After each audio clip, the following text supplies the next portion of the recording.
Hello, and welcome back to another Glass in the Dark video. We're excited to share a special lecture on Vaseline or Topaz colored stretch glass.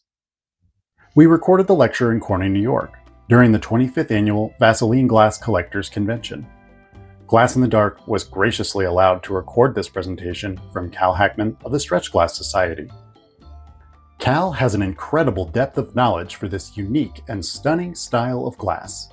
He has been the president of the Stretch Glass Society and frequently travels to other glass collecting events to share his love and passion for stretch glass. This lecture focuses on the purpose and use of stretch glass around the home. If you're a uranium glass collector that's been curious about stretch glass, then sit back and enjoy this fun and educational lecture. To give you a better view, I've added close-up images of the pieces that Cal showcases throughout the talk. And stick around after the presentation for a slideshow of my photos from the lecture. We'll also share some details on both glass collecting clubs and how you can join. The video is quite long, so I've broken it up into sections. If you'd like to skip ahead to a certain part, use one of these timestamps.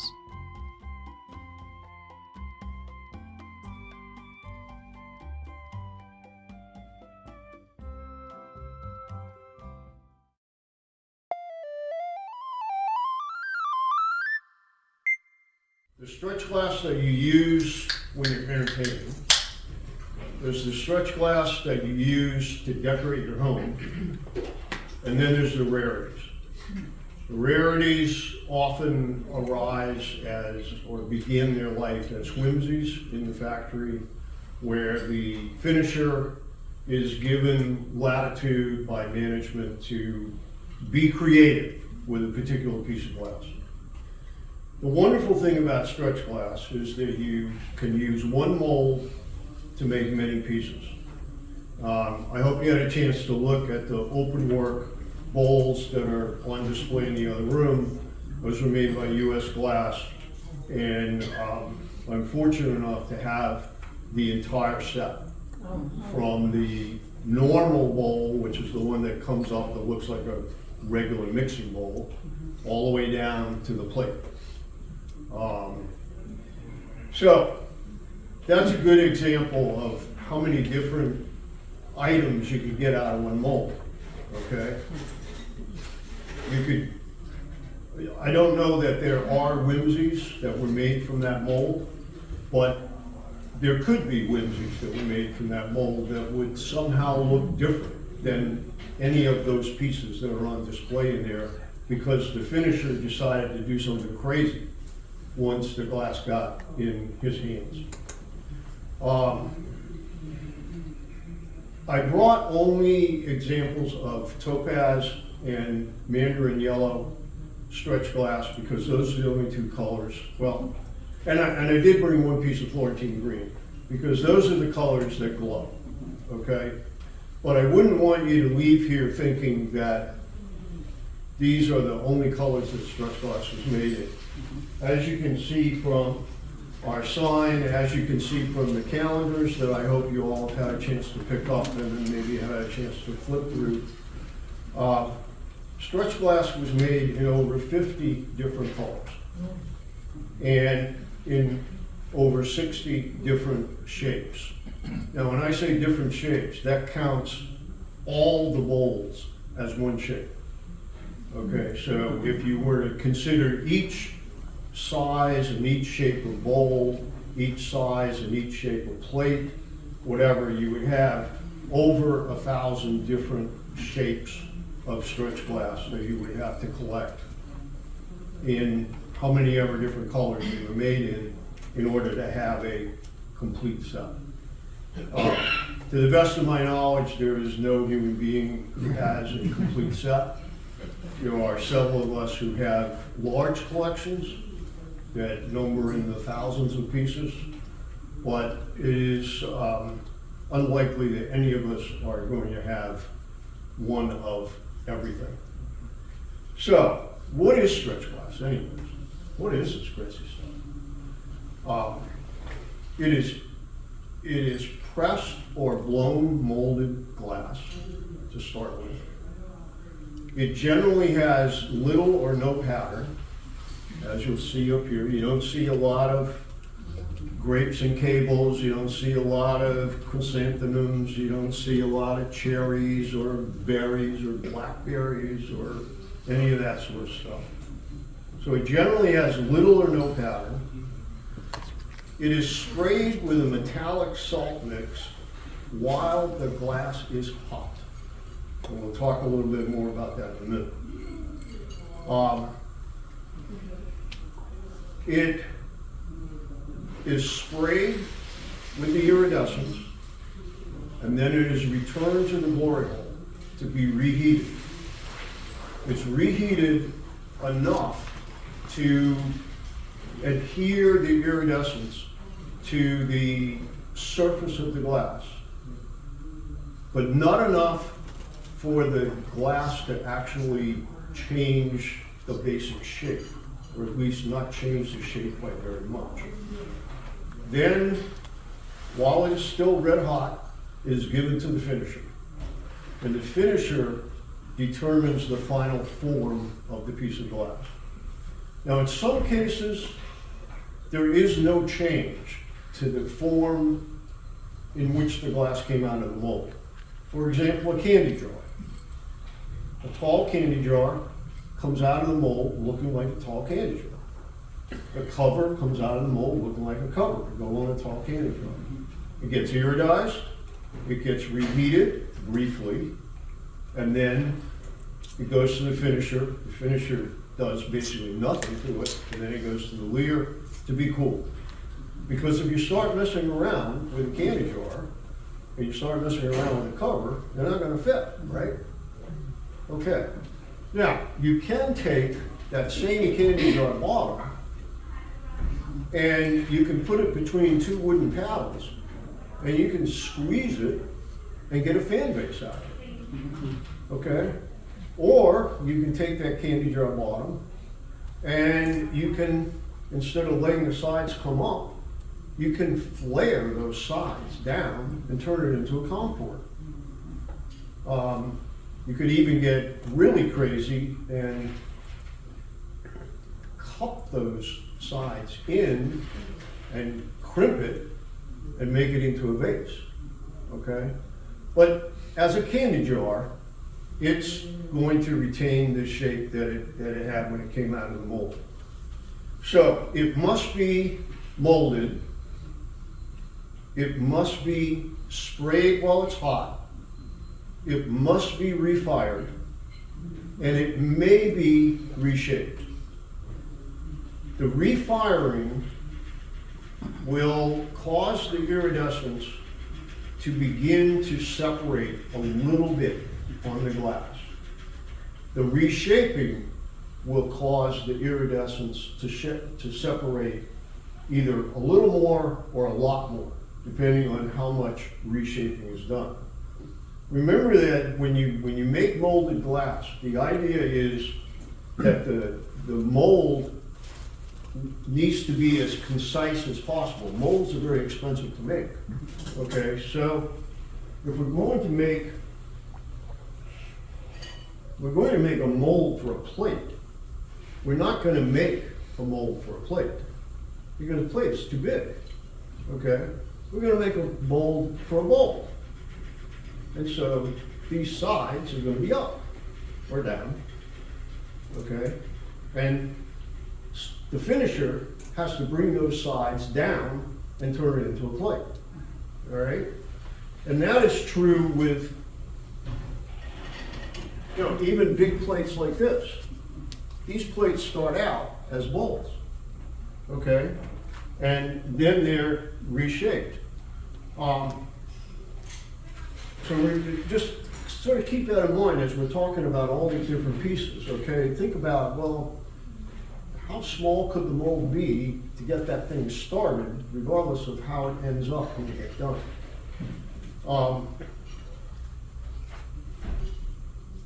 So we've just talked about sort of how it was made. You bring a gallon of hot glass, drop it in the mold, plunger comes down, pushes the glass up against the mold. We let it sit momentarily. Remember, the mold has been preheated. Okay, that's very important because if we don't preheat the mold, the hot glass is gonna stick to the cold mold. That doesn't work. You gotta heat the mold, bring the gather of glass over, drop the glass in, you gotta get exactly the right amount of glass in the mold, otherwise you're gonna have underfill or overfill. We don't want that, okay? So the guy who brings the gather, he has to get good at getting the right amount of glass out of the pot. And the guy who's at the mold, who's gonna cut the glass off at a certain magic point in time, when he says you got just exactly the right amount of glass, okay? He's gotta know what he's doing. Then the plunger comes down, pushes the glass up against the side of the mold, then the mold is opened, the piece of glass is picked up by something that's called a snap, which is a spring-loaded claw, basically, on the end of a very long pole, because this glass is now a couple thousand degrees. And you got a human being over here who's gonna carry it around, okay? So he grabs the piece of glass by the base of the glass, and he takes it over to the iridizing booth. In the iridizing booth, the guy literally has a spray gun that has iridescence in it, okay? It's a salt acid solution. He sprays the piece of glass, then it goes to the glory hole, then it goes to the finisher, then it goes to the leer. All right, so that's the process. Okay. Once the glass is cool, then other things can be done to it. It can be decorated, it can be wheel cut, it can be painted, but the iridescence will be there. The iridescence has become a part of the glass. It's not gonna ever go away. You can't get it off. You can decorate on top of it, you can decorate underneath it, but you can't get it off. You can't make it go away, other than when you wheel cut it. When you wheel cut it, of course, the iridescence goes away because you're gonna wheel cut down into the piece of glass. Okay, so let's just look. I'm gonna use this plate again, and we're gonna pass this around.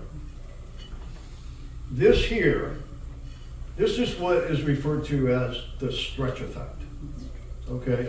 This is where the iridescence has stretched, okay? The glass has moved during the making process, probably when the finisher was flattening this out. And while the glass is pliable and will move around, the iridescence is only a spray on top of the glass. The sprayed iridescence is not going to move. It's going to crack. It's going to separate, or as it has become known, it's going to stretch. Okay? This is how stretch glass got its name. When stretch glass was made, originally it was marketed as Aurora glass, it was marketed as rainbow glass, it was marketed as Tiffany light glass, but it wasn't called stretch glass. The term stretch glass came about in the 1960s when people started collecting it. And when they started collecting it, it was originally collected as, I want to pass this around.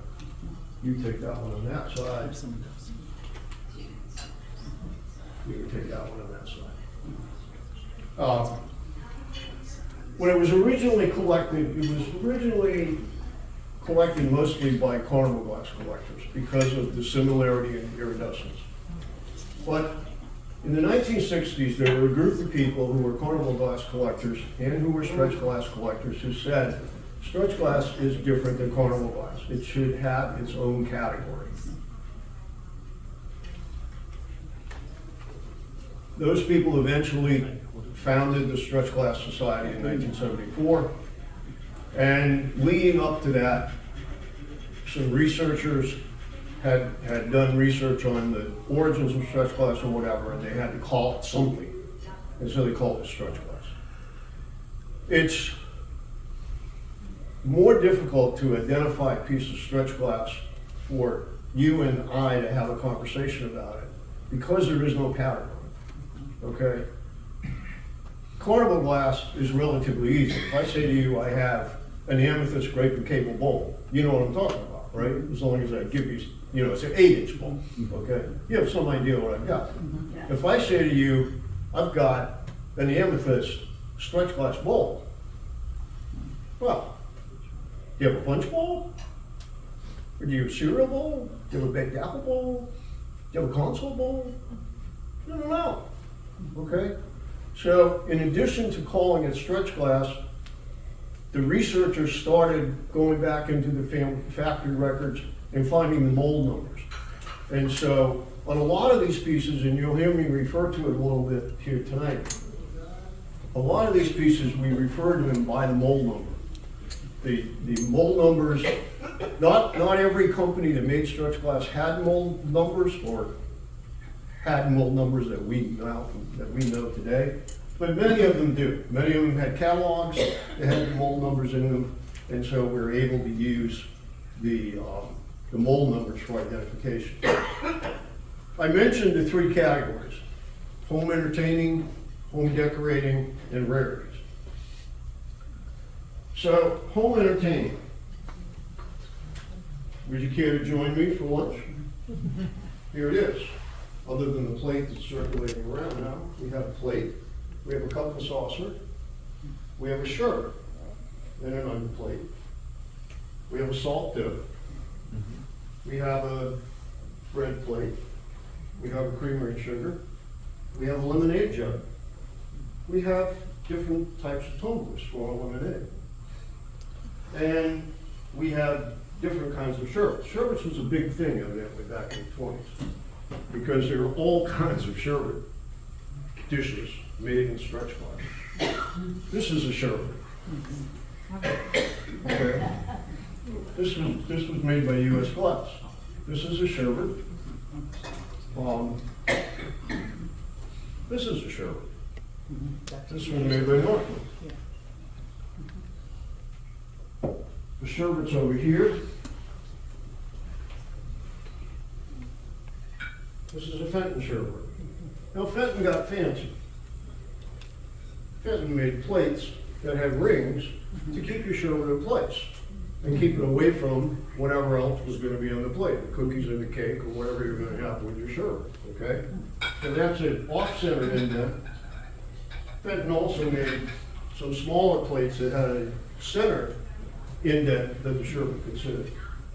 Northwood, not to be outdone, Northwood also made a sherbet plate with a ring. There's the sherbet. Now, if you only wanted to serve your guests a little bit of sherbet,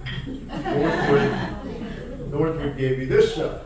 You have a small ring with a little sherbet. And you can see lots of room over here for cookies. Okay?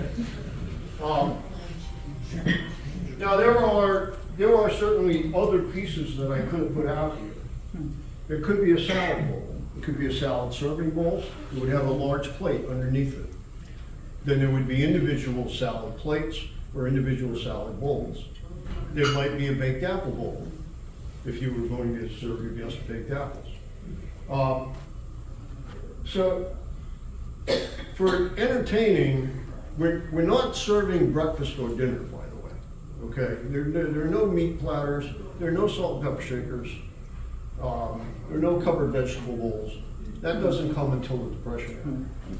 What we have is we have sort of the light lunch, social gathering, sandwiches, salad, cookies, sherbet, that sort of stuff.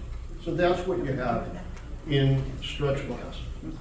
Now, when you're entertaining, you might also, on your salad, you might also need some mayonnaise. Mayonnaise was also a big deal in the 20s. Every company that made stretch glass almost made a mayonnaise syrup of some sort or another. Some of them made several. This is a mayonnaise. This one has been decorated. This was decorated, this is a Fenton piece. It was decorated at the Fenton factory. Fenton also made a stretch glass ladle that matched the mayonnaise. So that's a nice set. Fenton also made a sweetmeat dish. Now you can put whatever you want in that, but you can put, pickles or olives or whatever you want. You can put cheese in this, or you could put something else in it, but that's something that you could have on the table when you're serving your guests. After lunch, you might choose to offer your guests some nuts. This is a master nut bowl. This is an individual nut cup. Single serve ice cream. You would typically have a master nut and 6 individual cups. Or if you were going to entertain more than 6 people, I guess you would have to have more individual nut cups. But they typically came in sets of 6 and 1. Now, I don't know if you noticed the similarity, but this and this came out of the same mold. How do you know that? You put them together. If the bases match, there's a good chance they came out of the same mold. This one is flared out, this one is flared out flat. Okay? This? Yeah. You got it, yeah. She wants the master nut. I got it. Here's a cheese and cracker. Now, our caterers for this evening, they obviously didn't have any stretch glass back in the kitchen, so they would have presented the cheese and crackers properly for us, right? Presumably on Topaz cheese and cracker sets. This set is a little unusual because it has gold trim. Okay, this gold trim is put on.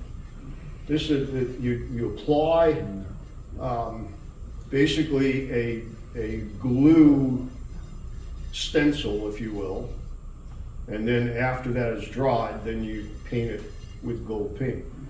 And if the plate has gold around the edge, then of course the cheese dish is supposed to have gold around the edge.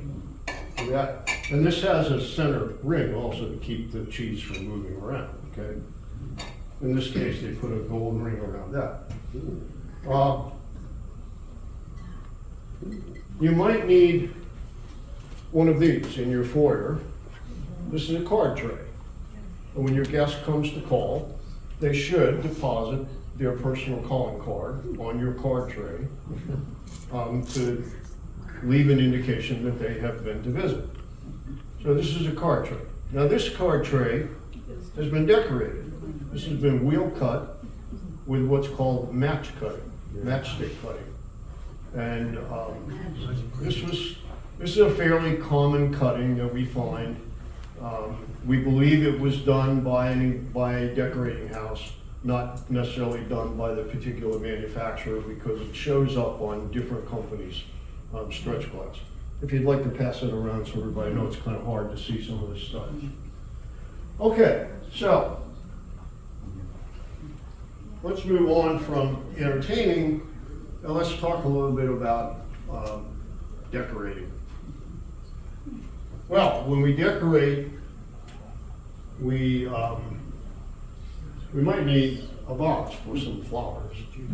Now this is a relatively spectacular vase, if I may say so myself. This is U.S. glass Mandarin yellow with the courting, C-O-U-R-T-I-N-G, stencil on it. And it is a stencil. There are multiple ones of these known, they're all identical. But it's a painted stencil. It's painted on after the stretch glass has cooled. We might need a pair of candle holders.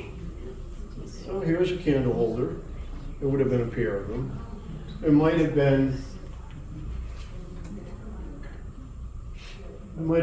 a bowl in the middle of the candle holders. And while we're talking about bowls, I just want to mention that most of the bowls had black bases that went with them. Okay?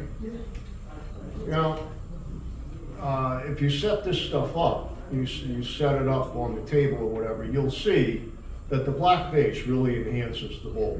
This bowl, I don't have a lot of room up here, but this bowl just sitting on the table, looks okay.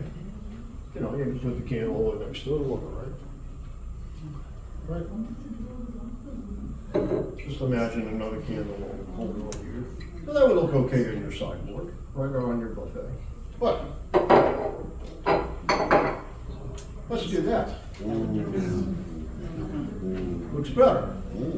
Now, sometimes, not this particular style, but sometimes they made candle holders that had black bases that matched the black stands that went under the bowls. Sometimes Northwood was the only company who did this. Sometimes Northwood molded the base with the bowl, so you couldn't lose it, okay?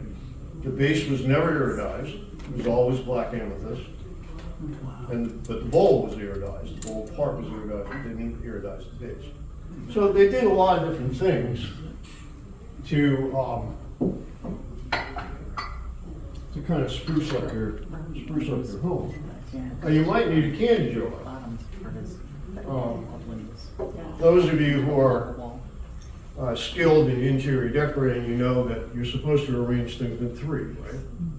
And so maybe on an end table, you might have, not a candle holder, you might have a drum board, a candy jar, and maybe a vase. Or get rid of this, have the candy jar in the vase, and then have a family picture. Okay? Lots of candy jars. I made lots and lots of candy jars. This is a very special candy jar. This is called the Twin Dolphin candy jar. These are dolphin fish, by the way. These are not flipper dolphins. Yeah. Okay, I have to always clarify that. But these are dolphins. These dolphins have been used on glass for hundreds, maybe thousands of years. They were used by the Venetians when they were making glass. They were used by Boston and Sandwich. They were used by New England Glass in the 1800s. Fenton picked up the idea and made a whole line of dolphins. So you can get dolphin candy jars, you can get dolphin fan bases, you can get dolphin bowls, you can get dolphin candlesticks, candle holders. You can get dolphin plates, the whole thing. So you might need a candy jar. Now you might need other types of vases.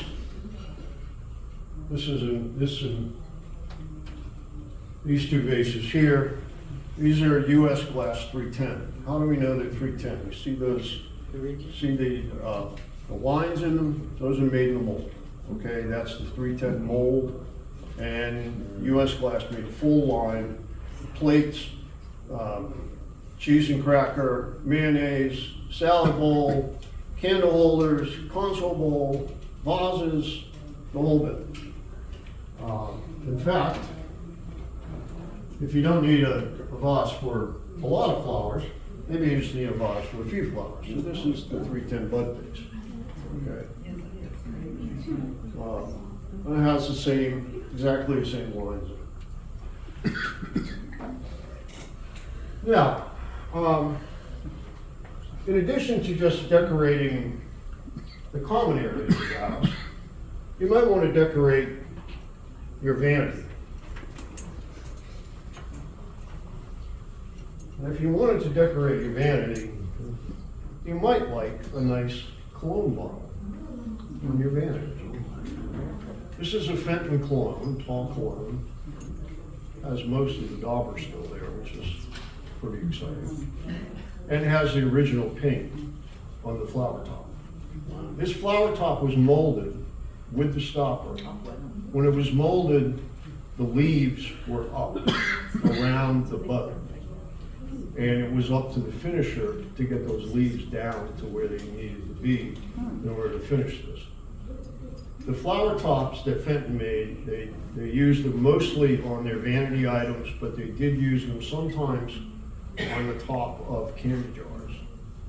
And they're very desirable, they're very fragile. Lots of the leaves have gotten broken off over the years.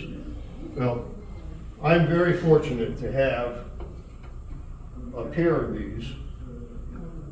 This one actually has the full dauber. I have a pair of these with the original paint. on the flower tops. Now, also on your vanity jar, you might have a short clone. Also has a bit of dauber on it. This one, I would suspect, was decorated at home. I don't think this is factory decoration. I think this is some artistic man or woman at home who bought this and decided to put a little decoration on it to spruce it up. I'm not going to pick this up. You can come up and look at it later, but all of this properly sits on a dresser tray. Okay? Dresser tray, all those pieces. And That's why it's not picking it up. You might need a powder puff to go with it. Now Fenton made powder puffs in 4 or 5 different sizes and shapes. This is the smallest of the powder puffs. There's a medium size, a large size, and then there are other ones that are not pedestal, that are flat on the table and whatever. There's also a number of different designs of clones. For the man of the house, he made a shaving book. Shaving mugs are very, very hard to find these days. There's only, I'm guessing there's probably 8 or 10 of them known. They were made in 2 different colors. They were made in topaz and they were made in celeste blue. Those are the only colors they've ever been found in. And I was telling our friends from Minnesota earlier that most of the all the shaving mugs that have been found have all been found in either Wisconsin or Minnesota. So apparently, Fenton made this. So apparently, somebody in Wisconsin or Minnesota put in a special order with Fenton, and Fenton created a shaving mug for them and shipped them up there. Because they're not found anywhere else. I mean, they are now found other places because people have bought them and moved them around. Like this one could be found in Walmsdorf, Pennsylvania, where I live. But that's not where it was originally sold. It was originally probably from Wisconsin or Minnesota. Smoking was a big deal back in those days. So if you were entertaining your guests and they were going to light up after lunch, this is the cigarette box. Now, cigarette boxes either have acid etch designs on the top, if you can see that. Sometimes they have wheel cut designs of flowers all over the top. They're really beautiful. They got used, they got chipped. It's tough to find a cigarette box that doesn't have a chip on it somewhere. Now, if you didn't have your cigarettes in the box, then you might have them in a cigarette holder. You might have the cigarettes standing up in these. Now, one of the things I like to talk about is how do you use stretch glass today? Well, I don't know about at your house, but at my house, we don't have cigarettes standing up in cigarette holders. Okay? But we do have fancy toothpick holders standing up in these when we entertain our guests, and they work wonderfully. My partner loves to use them. He's always getting them out of the cabinet, and putting them out on the table, and putting fancy toothpick holders in them. And the guests think that they're just toothpick holders, but they were originally cigarette holders. Of course, if you're going to smoke, you've got to have an ashtray. So this is a Northwood ashtray. You probably noticed that it has a big crack in it. And normally I don't show off stuff that has big cracks in it, but this happens to be the only one of these that's known at this time. It's not to say that there won't be another one discovered someday. But for right now, in topaz, by the way, this is also known in blue, but in topaz, this is the only one known. It came out of a collection of stretch glass that I had the privilege to buy, and it was damaged when I bought it. And I was very happy to get it. So it survives. Fenton, that's a Northwood ashtray. The rest of these pieces are Fenton pieces. Fenton also made their own ashtrays. And US Glass made ashtrays also. So ashtrays were a fairly big thing. Fenton is the only one that made the cigarette holders and the cigarette boxes.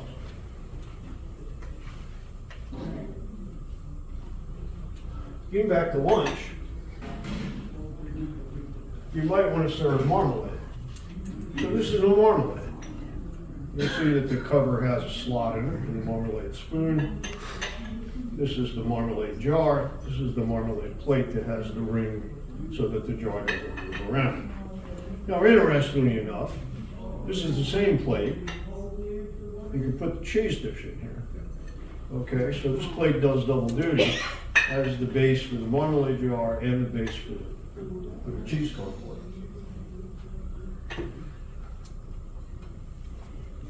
If we're trying to find a vase to put a few flowers out in, you might want to put them out in a fan base. Fan bases were very popular back then. A lot of the companies made them, and they evidently were very plentiful because they're very abundant now.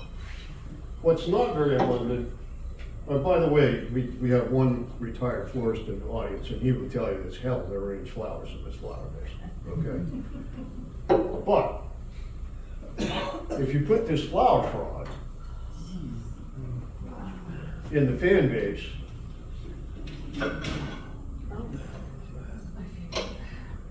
it gets somewhat easier to arrange the flowers. Okay? So that is the flower frog that goes in the fan base. These were made by Fenton. Yes, sir. How often do you find the frog along with the base? About once in every 10 years. From a deal. There was recently an auction where the collection that was being sold, they had a tangerine fan base with a tangerine frog in it. And then they had a second tangerine frog. Very unusual. It was the first time that tangerine frogs had been found. Tangerine, by the way, is orange. First time the tangerine frogs have been found in years and years and years and years. Topaz, slightly bit easier to find. They also made Velvet Rose flower frogs. They made Celeste Blue flower frogs. They made Thornton Green flower frogs. So, but they were all hard to come by. What's the value estimate on a fan with a frog? Currently, Well, currently in Topaz. in Topaz, at least $300 or $400, maybe more. And what's the hardest colored one? Tangerine. And that one is going Tangerine, I think the tangerine fan base and flower frog sold for, I want to say, $850 or something like that, somewhere around there. Wasn't that Tom's auction that I saw that on? I believe- Yeah, it was, I believe you're right, that was around that price. Yeah, it was I was more- waiting on all that as well. Yeah, it was a little bit. We lost. I lost. Thank God. Now, there are a few more specialty pieces.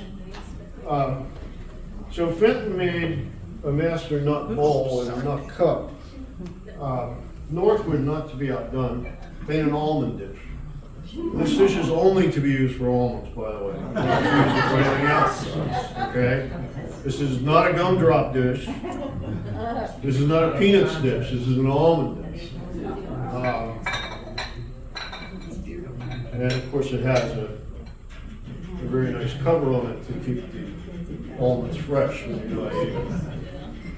So that's Northwood. Now, while we're on Northwood, let's look at these. These are the largest of the Northwood candle holders, and they're the largest, almost the largest of the candle holders that were ever made by anybody in stretch glass. I had someone refer to these once as they were a self-defense weapon. These have obviously been painted, okay, and they have cherries on them. A lot of the, well, not a lot. There are a number of examples of Northwood glass which have been decorated, as is the case with these, as is the case with this plate. This plate is very nicely decorated. This has obviously not been abused because the painting is all in very, very good shape. Back in the other room, I had a pair of candle holders in the Concord. Those were also Northwood. They were also decorated.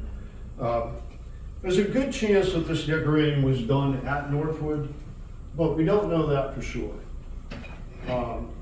As you may know, the Northwood factory was destroyed by fire, which is the way most good glass factories went down. And so there aren't a lot of Northwood records around to tell us whether this was actually decorated there or not. But we find enough Northwood pieces with similar color decoration that it seems like there might have been a decorator shop there, and they might have been doing their own decorating. Okay, I mentioned the dolphins earlier. Here's a pair of dolphin candle holders. Okay, well, you see they made the dolphins quite a bit smaller here, but they got them in there. Twin dolphin candle holders in topaz. This is a rarity.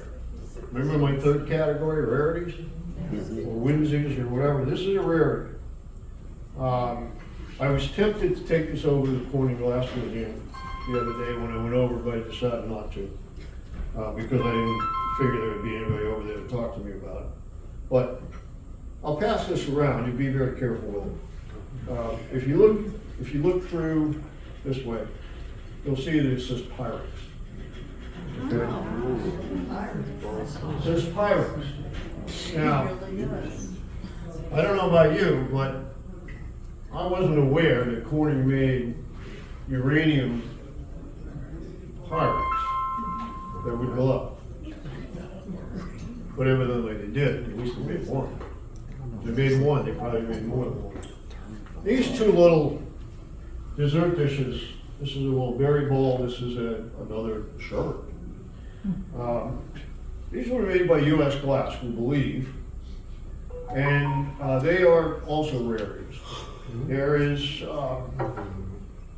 we believe, there are maybe either 4 or 6 of these known. They were discovered by a gentleman by the name of Bill Kroll. How many of you know who Bill Kroll was? Oh, Bill. Yeah, a few. Bill Kroll. Bill Kroll was a legend in his own time, and he's still a legend. He was a glass dealer and a dealer in a lot of other things, in terms of advertising, World's Fair souvenirs, Carnival glass, Fenton glass, stretch glass. The list sort of went on and on and on. He was an iconic guy. He lived in his van. He traveled back and forth across the United States multiple times a year. He knew where all the good flea markets were. He usually was able to get a front row seat in an auction. And he was always buying and selling. If he bought something that he thought you might be interested in, and he got close to your house, you would pull up in your driveway. And he would knock on your door. Hey, Cal, I think I've got some things in the van you might be interested in. Do you want to see them? Yeah, sure. I wasn't doing anything anyways. You know? Yeah. In would come a banana box. Inside the banana box would be some brown grocery bags. Inside the brown grocery bags would be stretch glass. You would take it out. He would tell you about it. Tell you what the price was. You could either buy it or it could go back in the brown bag. There wasn't any negotiating. This was the price. You said yes. You said no. Most of the time we said yes. And I will tell you that a great deal of my collection came about because of Bill Kroll's traveling around and making things available to me. He found these. I think he found probably a set of them, probably at a flea market someplace. And he divvied them out among a number of us. I wasn't fortunate enough to get one originally, but I was fortunate enough to buy a collection that had one in it, so now I have one. And the same thing is true for this. I don't think there are 6 of these. I don't know how many of these there are around. There may be a couple of them. But this was obviously not something that U.S. Glass made a lot of. Now, How many companies made stretch glass? You mentioned at least 4. yeah, so, I probably should have covered that, shouldn't I? No. You should have. 9 companies made stretch glass. Let's see if I'm smart enough to name them all. Let's see. We start with Central Glass, which is a relatively small glass company. Central made candle holders and console bowls and the center handle server, that's all they made. So you have Central, you have Diamond Glassware Company, Indiana, Pennsylvania. Then you have Fenton, which of course was the big dog. Fenton made stretch glass starting in 1916, and they made it all the way through the 1930s. They didn't make it again until 1975. They tried making it in 1975, they were successful. They made a little run. 1976, they made a few more pieces. They didn't make any more until 1980. 1980, Fenton was 75 years old. In celebration of their 75th anniversary, they decided to feature items from their past in their dealer catalog, and they brought back Velvet Rose stretch glass. It was a hit. They made stretch glass from then until they went out of business in 2011. So it was a good product for them back in the 20s. It was a good product for them in the later years. I once had a chance to interview Nancy Fenton, and I said,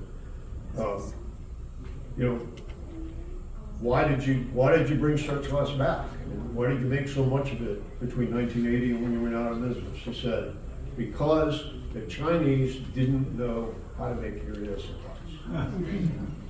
And there you have it.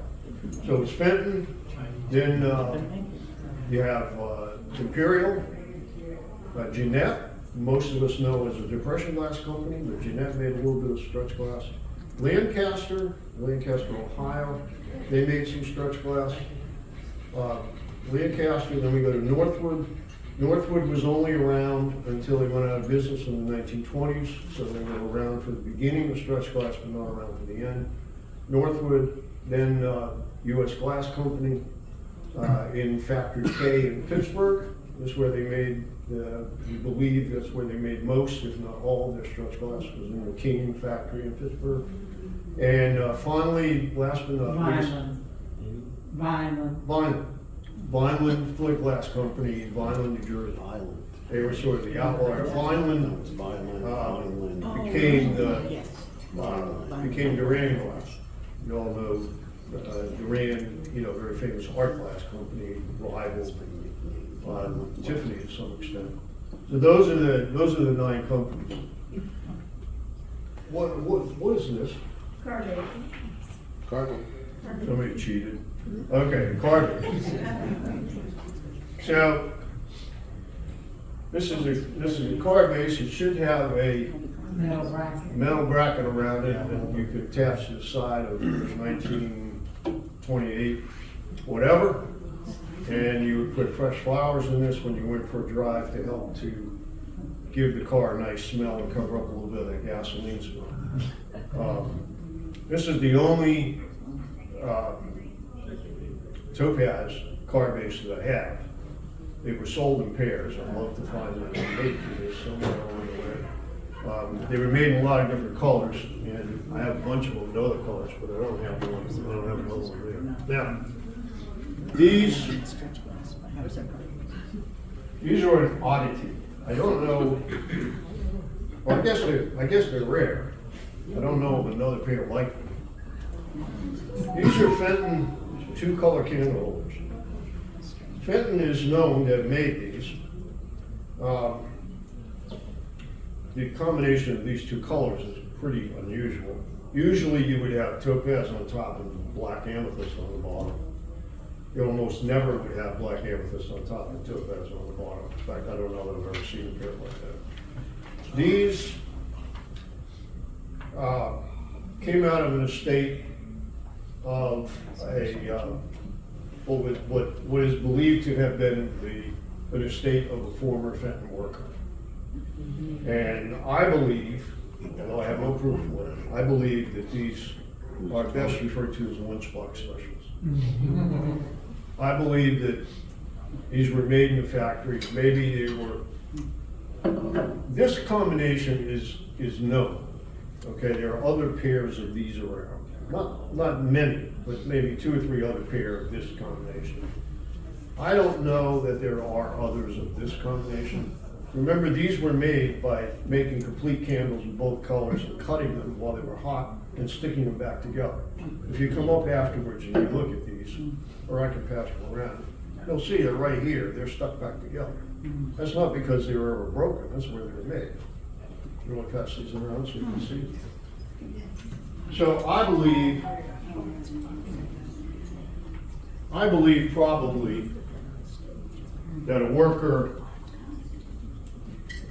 maybe got to the end of the day and needed something special to take home to the missus. And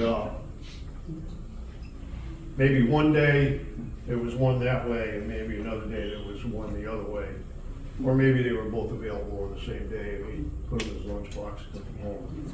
And they stayed out of sight for a long time. These didn't come to market. These came to market about 10 or 12 years ago. Through an estate sale, the dealer that bought them at the estate sale put them on eBay. I bought them from the dealer on eBay. So, I don't think you'll find another pair of them. These are also rare. These could also qualify as self-defense weapons. This is the tallest of the candlesticks. These are 12 inches tall. Fenton made 12-inch ones, 10-inch ones, and 8-inch ones. The ones you're passing around are the 8-inch ones. There are only a few of the 12-inch ones in stretch glass known. I'm fortunate enough to have a pair of topaz. I have a pair of blue. I have a pair in Grecian gold. And they're huge, okay? And they look beautiful when you put them next to a punch bowl because they're the right size for the punch bowl. All right, back to basics. Here's a classic Fenton base, number 891, if you're going to get particular about it. This has ribs on the outside, and it's a pretty nice big base. Comes in a bunch of different colors. They made these also in black amethyst. They made them in jade green eventually, maybe a few other colors.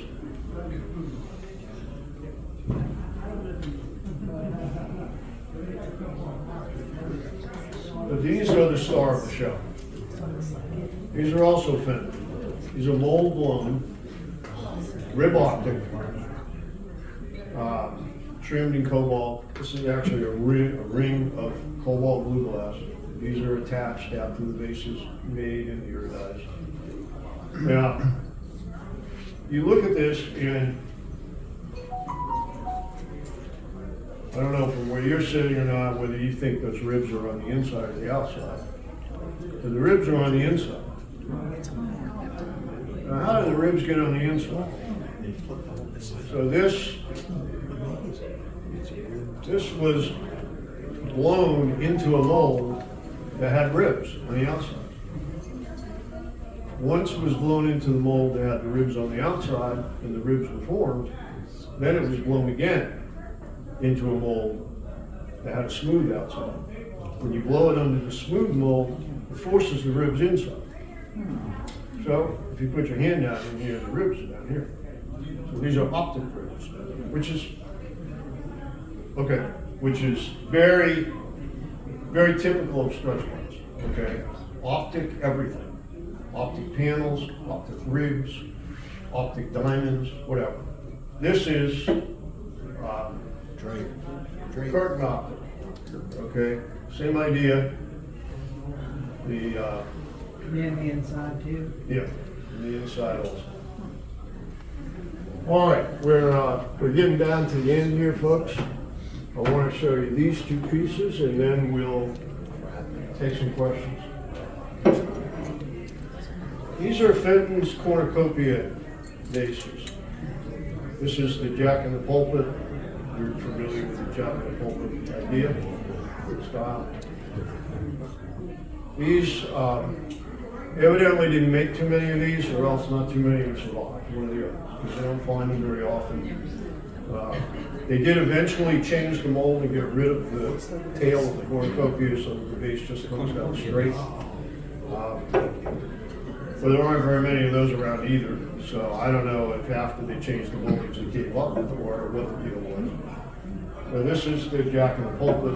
This is the same base but flared out. See the beautiful stretch effect on there?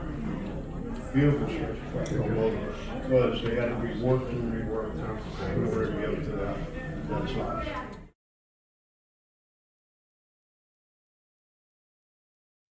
I'd like to give a massive thank you to Cal Hackman for such an amazing lecture and so many awesome examples. And I hope that you enjoy the presentation as well. Do you have any stretch glass in your collection already? Is stretch glass something that you'd want to start collecting now that you've watched this video? Let us know what you think about it in the comments below. Now, didn't I promise you a closer look at the photos that I took? That's right! It's slideshow time! Enjoy this detailed look at my photos from the lecture.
Glass collecting clubs can be an invaluable resource as a collector.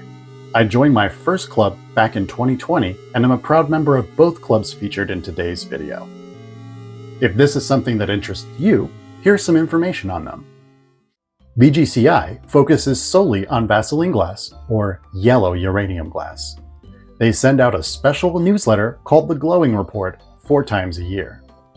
Being a member allows you to register for their yearly multi-day convention. You can find membership info at vaselineglass.org. The Stretch Glass Society focuses on all colors of stretch glass.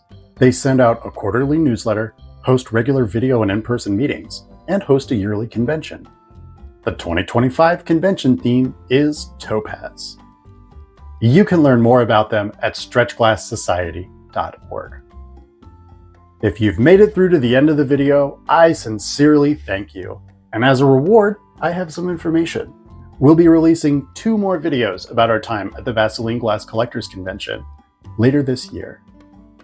If you haven't already done so, please subscribe to the channel and you'll find out about when new videos are released. Feel free to share this video within your collecting groups to help educate new collectors. That's all we've got to share with you today. Thank you for making it all the way till the end. I'm Paul from Glass in the Dark, and until next time, happy hunting.